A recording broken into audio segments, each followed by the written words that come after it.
This is a high wind warning from the National Weather Service.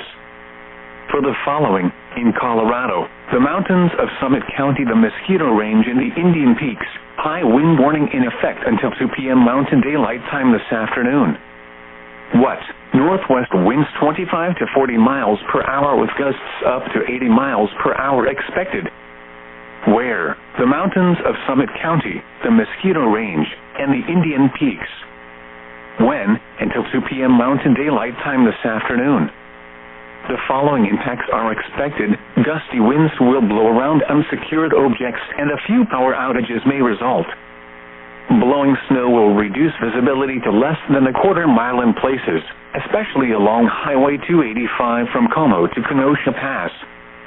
People are urged to secure loose objects that could be blown around or damaged by the wind. Winds this strong can make driving difficult, especially for high-profile vehicles traveling on Highway 285. Use extra caution. High